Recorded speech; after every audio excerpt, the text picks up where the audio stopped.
मैत्रा फाउंडेशनचा बीड येथून या वर्षाचा शिक्षण महर्षी राज्यस्तरीय आदर्श शिक्षक पुरस्कार वनिता रामचंद्र गवळी घोडके यांना मिळाला.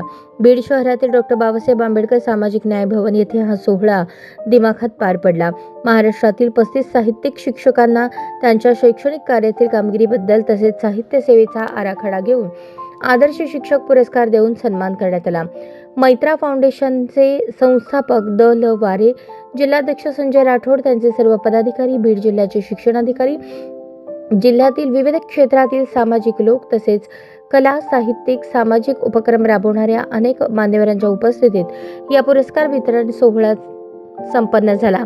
जिल्हा परिषद प्राथमिक शाळा चिंचोळी काठी, तालुका मोहोळ येथील मुख्याध्यापकांसह सर्व शिक्षक, स्टाफ, केंद्रप्रमुख, गट शिक्षणाधिकारी, विस्तार अधिकारी, हितचिंतक, मित्र परिवारासह सोलापूर शहरातील साहित्यिक, कविवर्य, कवयित्री यांनी अभिनंदन केले. सोलापूर शहर साहित्यिका संध्या धर्माधिकारी, अंजना गायकवाड, संध्या हेब्बाळकर, रेणुका बुधाराम, स्वाती इरावती, कविता आसादे, महानंदा विभूते, राजश्री जाधव, साहित्यिक रामप्रभू माने, नरेंद्र गुंडेले, डी.एन. जमादार, दत्तात्रय इंगळे, जमालुद्दीन शेख, जावेद शेख यांच्यासह सोलापुरी काव्यकट्टा सर्व साहित्यिक सोलापूर यांनी पुढील वाटचालीसाठी शुभेच्छा दिल्या.